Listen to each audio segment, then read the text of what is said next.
Assalamualaikum warahmatullahi wabarakatuh. Salam sehat para mahasiswa kedokteran gigi.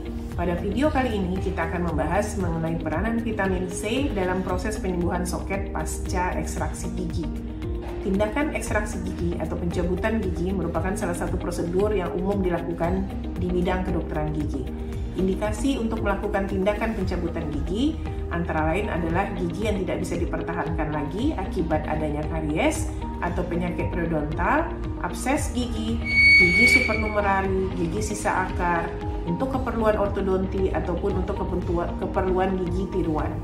Tindakan ekstraksi gigi dapat menimbulkan bekas luka pada jaringan lunak yang disebut sebagai luka soket dan pada jaringan keras. Tubuh secara alami akan mengalami proses penyembuhan yang disusun dalam serangkaian fase tumpang tindih yang terkoordinasi terdiri dari 4 tahapan, yaitu tahap hemostasis, inflamasi, proliferasi, dan remodeling. Nutrisi yang diperlukan dalam proses penyembuhan luka salah satunya adalah vitamin C. Vitamin C, C6H8O6 atau asam askorbat adalah suatu senyawa beratom karbon 6 yang dapat larut dalam air.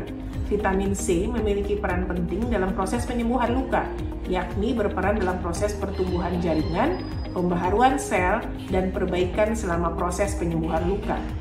Vitamin C merupakan antioksidan yang dapat mengurangi kerusakan sel dan inflamasi dengan mengurangi biomarker inflamasi seperti protein C reaktif dan sitokin pro-inflamasi. Kemudian, vitamin C akan mempercepat penyembuhan jaringan lunak dengan mendorong penyembuhan jaringan granulasi dan jaringan ikat di bagian bawah soket pasca ekstraksi yang terdiri dari jaringan kolagen sehingga mengurangi kedalaman soket. Penjelasan lebih lengkap mengenai peranan vitamin C dalam proses penyembuhan soket pasca ekstraksi gigi dapat disimak dalam video pembelajaran berikut ini. Selamat menyaksikan. Peranan vitamin C terhadap proses penyembuhan luka pasca ekstraksi gigi. Vitamin C atau C6H8O6 atau asam askorbat adalah suatu senyawa beratom karbon 6 yang dapat larut dalam air. Nama kimia dari asam askorbat 5R1S1 2-dihydroksietil 3 4-dihydroksifuran 2. Vitamin C terdiri dari dua bentuk, askorbat atau ASC yaitu dalam bentuk tereduksi, dan dehydroascorbic acid atau DHA yaitu dalam bentuk teroksidasi. Askorbat ada dalam dua bentuk molekul yang dicirikan oleh stabilitas kimia yang berbeda, waktu paruh in vivo, dan mekanisme transportasi. Bentuk teroksidasi asam dehydroaskorbat diangkut dari media ekstraseluler ke dalam sel oleh pengangkut glukosa atau GLUTs. Sedangkan bentuk tereduksi, askorbat, diangkut oleh kotransporter natrium ASC. Vitamin C merupakan vitamin yang disintesis dari glukosa dalam hati dari semua jenis mamalia, kecuali manusia. Manusia tidak memiliki enzim gulonolakton oksidase yang sangat penting untuk sintesis dari prekursor vitamin C yaitu 2-keto-1-gulonolakton, sehingga manusia tidak dapat mensintesis vitamin C dalam tubuhnya sendiri. Sumber vitamin C secara alami terdapat dalam beberapa makanan seperti paprika merah, jeruk, kiwi, paprika hijau, brokoli, stroberi, kembang kol, anggur, tomat, kubis, kentang, bayam, dan kacang hijau. Selain itu, vitamin C juga bisa didapatkan dari tablet vitamin. Berikut tabel menunjukkan kadar vitamin C dalam buah-buahan dan sayur-sayuran. Kandungan vitamin C yang paling banyak terdapat pada paprika merah. Dalam setiap 95 mg paprika merah mengandung 106% vitamin C yang dibutuhkan tubuh dalam sehari. Proses pencernaan vitamin C secara mekanik dimulai di dalam mulut. Melewati esofagus kemudian masuk di dalam lambung, vitamin C akan diserap melintasi epitel usus oleh transporter membran. Dalam bentuk ASC, akan diserap oleh sodium couple active transport melalui SVCT1 transporter, sedangkan dalam bentuk DHA diserap melalui difusi oleh transporter GLUT1 atau GLUT3. Begitu berada di dalam sel, DHA diubah menjadi ASC atau diangkut ke aliran darah oleh GLUT dan GLUT2 di membran basolateral dan mempertahankan konsentrasi intraseluler yang rendah dan memfasilitasi penyerapan DHA lebih lanjut. Vitamin yang diserap kemudian akan masuk ke peredaran darah melalui vena porta. Vitamin C kemudian akan dibawa ke semua jaringan. Vitamin C setelah dikonsumsi akan diekskresikan melalui urin, keringat, dan tinja. Vitamin C dapat menembus glomerulus masuk ke dalam cairan filtrat dan sebagian vitamin C diserap kembali oleh tubuh. The Food and Nutrition Board of the National Academy of Science merekomendasikan asupan harian vitamin C sebesar 60 mg untuk orang dewasa.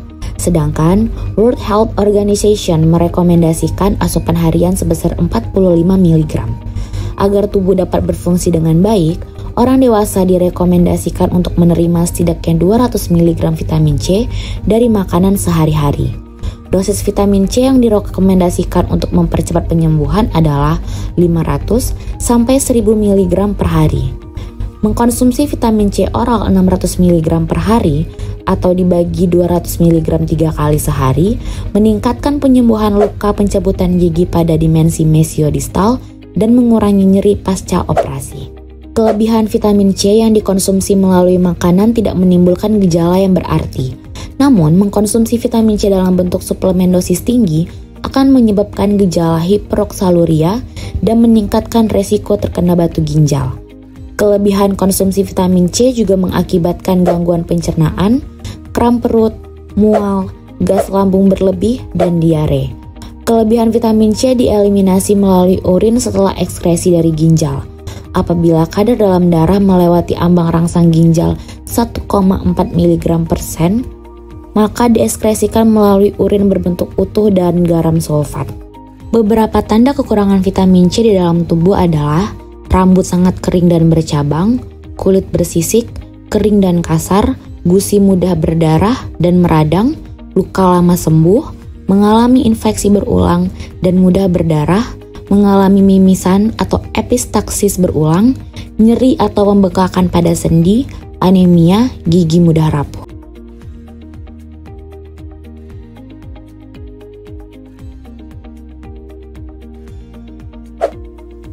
Prosedur pencabutan gigi. Persiapan operator.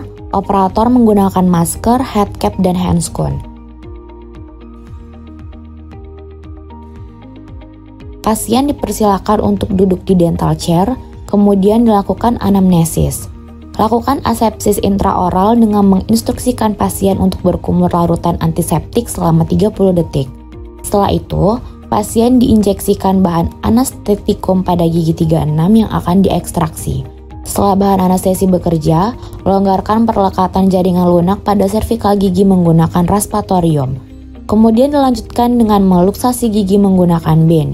Setelah gigi longgar, gunakan tang untuk mengekstraksi gigi dari soket.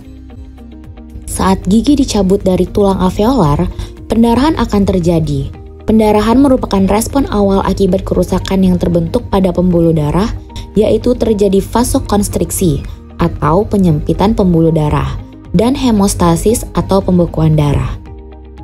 Sekitar 5-10 menit awal terjadinya luka, terjadi intensitas vasokonstriksi yang dimediasi oleh serotonin, histamin, kinin, prostaglandin, leukotrin, dan produk endotel karena permeabilitas pembuluh darah meningkat.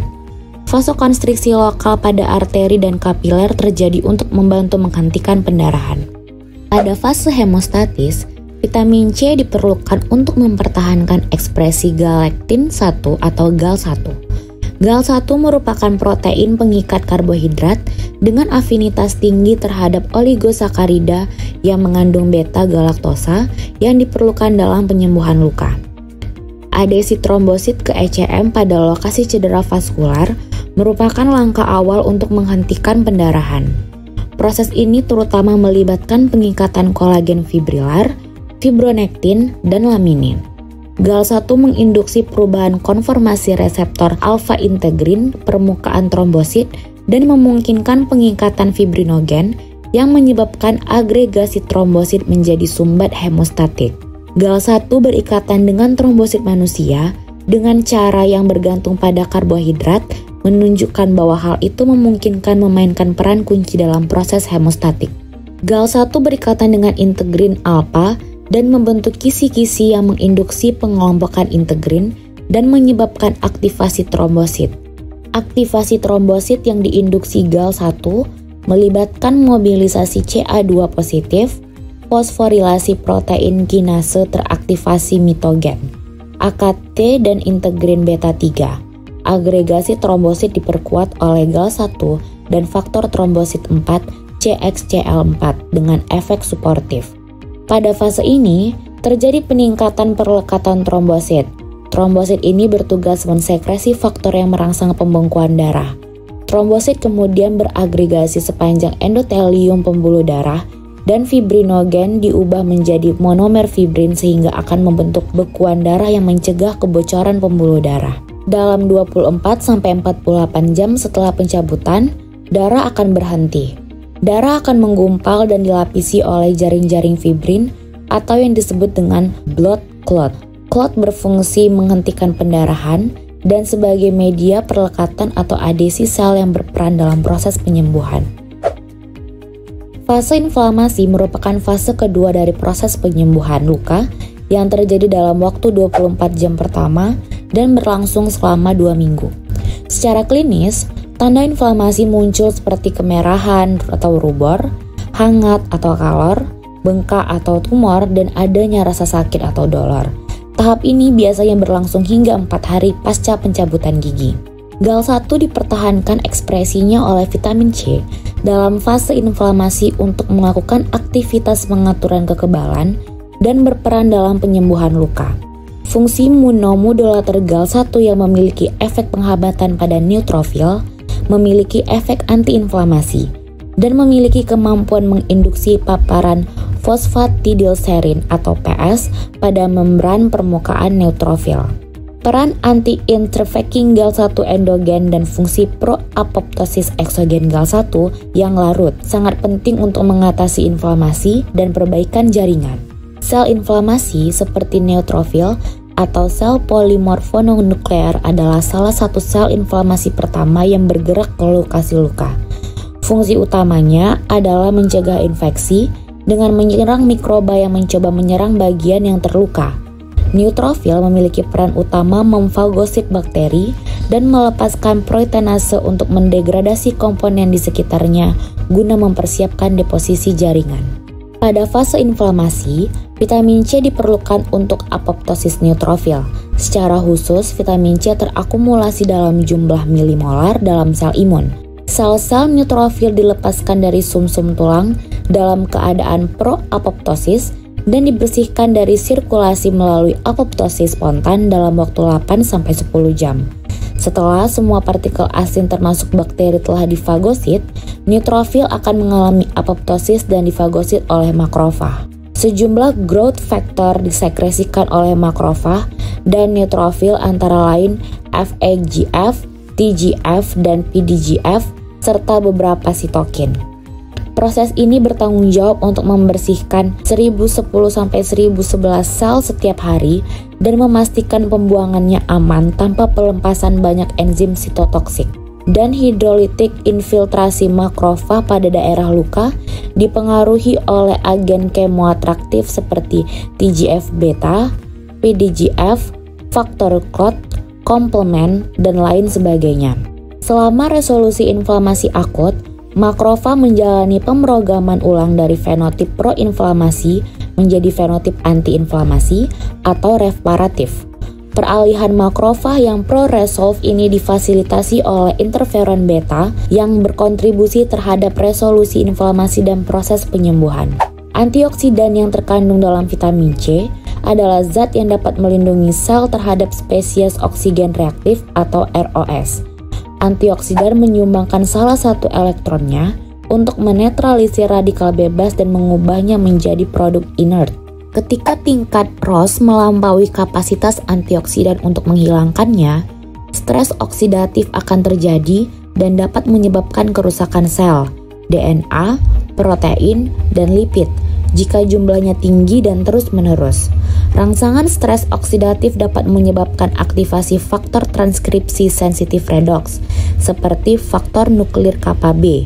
Hal ini selanjutnya dikonfirmasi oleh peningkatan regulasi siklooksigenasi 2 atau COX-2, penanda inflamasi yang diatur oleh faktor nuklir kappa B. Dalam hal ini, vitamin C diusulkan dengan memanfaatkan sifat prooksidannya untuk menyebabkan stres oksidatif yang signifikan melalui produksi ROS dalam jumlah besar daripada sifat antioksidannya. Pemberian vitamin C secara signifikan mencegah peningkatan ekspresi COX-2. Vitamin C memiliki kemampuan untuk menghasilkan spesies oksigen reaktif dalam jumlah tinggi yang dapat menghambat faktor nuklir Kb dan berbagai subunitnya secara langsung atau tidak langsung. Vitamin C juga mengaktifkan enzim yang mampu menghambat faktor nuklir Kb serta gen targetnya. Penghambatan faktor nuklir Kb akan menghambat pelepasan faktor inflamasi yang dapat merusak dan nekrosis organisme. Fase proliferasi dimulai pada hari ke-5 sampai 7 setelah terjadi cedera.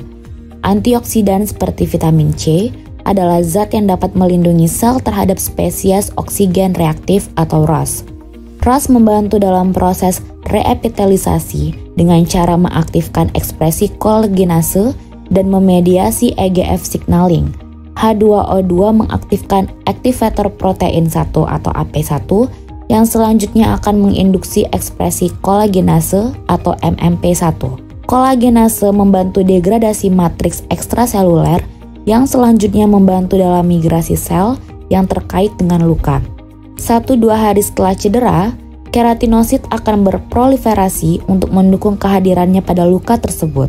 H2O2 juga bertanggung jawab sebagai sinyal terhadap epidermal growth factor atau EGF dalam meningkatkan proliferasi keratinosit.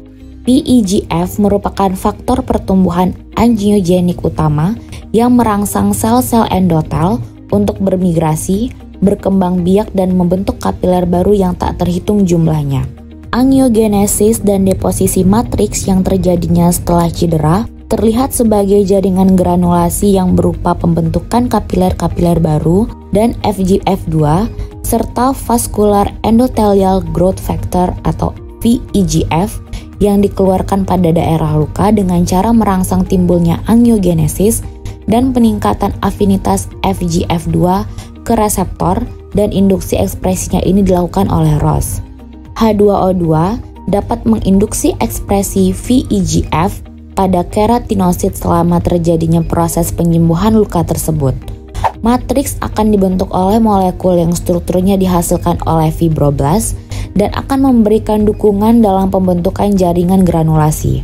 Matriks ini selanjutnya digantikan oleh cross-link kolagen yang disintesis oleh fibroblast yang diaktifkan dan H2O2 akan menginduksi pembentukan kolagen 1, 3, 4 dan segala kejadian persilangannya. Ketika fibroblast menghasilkan dan sekaligus merombak matriks yang kaya akan kolagen, sebagian dari fibroblast ini akan berubah menjadi myofibroblast yang akan membantu terjadinya kontraksi luka dan ROS berperan dalam perubahan fibroblast menjadi myofibroblast tersebut. Fibroblast yang terdapat pada jaringan granulasi mulai bermigrasi, berproliferasi, dan memproduksi matriks ekstraseluler seperti fibrin, fibronektin, glikosaminoglikan, proteoglikan, dan kolagen. GAL1 memiliki sifat proangiogenik yang berikatan dengan reseptor neuropilin atau NRP1 untuk menginduksi angiogenesis, permeabilitas pembuluh darah, dan penyembuhan luka. Sementara hilangnya endogen GAL1 dalam sel endotel menyebabkan gangguan angiogenesis. GAL1 menginduksi aktivasi, migrasi, dan proliferasi myofibroblast melalui peningkatan regulasi protein penghasil spesies oksigen reaktif atau ROS, nikotinamida adenin dinukleotida fosfat oksidinase atau NADPH, oksidase 4 atau NOX4 melalui pensinyalan neuropilin 1 atau SMAD3 jalur di myofibroblast. GAL1 menginduksi aktivasi, migrasi, dan proliferasi myofibroblast melalui peningkatan regulasi protein penghasil spesies oksigen reaktif atau ROS.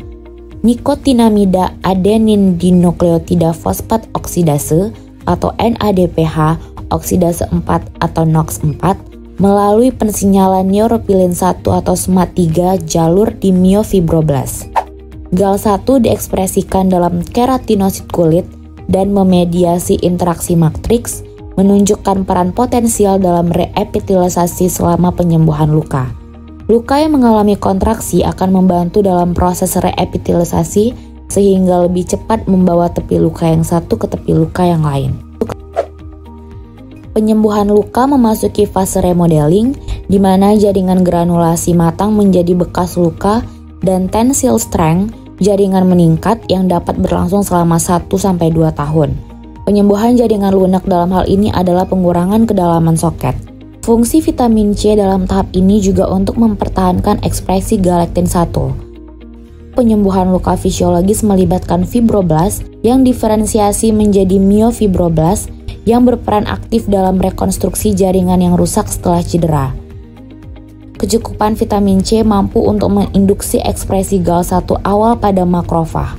Makrofag penting selama remodeling luka karena mereka mengambil fenotip fibrolitik, memecah ECM yang berlebihan, dan menelan sisa-sisa ECM dan sel-sel apoptosis. GAL1, sebuah lektin yang diproduksi oleh berbagai jaringan, merupakan mediator utama proses ini. GAL1 akan menginduksi aktivasi dan proliferasi myofibroblast, merangsang produksi matriks ekstraseluler sehingga mendukung pertumbuhan sel endotel. Interaksi antara makrofag dan fibroblast juga penting. Jika myofibroblast mengekspresikan sinyal CD47, hal ini akan mencegah fibroblast tersebut difagositosis dan dieliminasi oleh makrofag.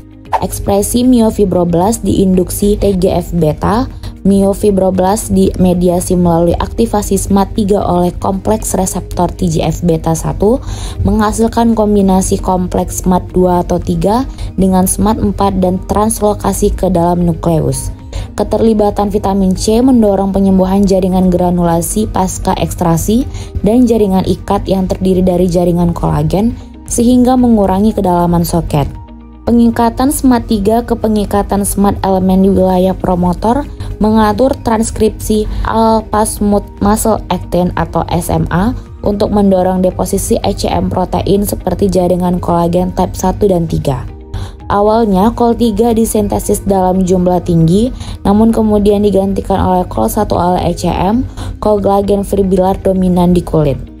Tensile strength jaringan ditingkatkan terutama oleh reorganisasi serat kolagen yang disimpan secara acak selama granulasi dan peningkatan ikatan silang kovalen molekul kolagen oleh enzim lisil oksidase yang disekresikan ke dalam ECM oleh fibroblast. Selama beberapa bulan atau lebih, perubahan susunan kolagen pada jaringan yang diperbaiki secara perlahan akan meningkatkan kekuatan regangan hingga maksimum sekitar 80% dari jaringan normal. Demikianlah video pembelajaran mengenai peran vitamin C dalam proses penyembuhan soket pasca ekstraksi gigi. Semoga informasi yang diberikan serta ilmu yang terdapat dalam video pembelajaran ini dapat ditampilkan dan memberikan manfaat bagi kita semua. Terima kasih dan salam sehat. Wassalamualaikum warahmatullahi wabarakatuh.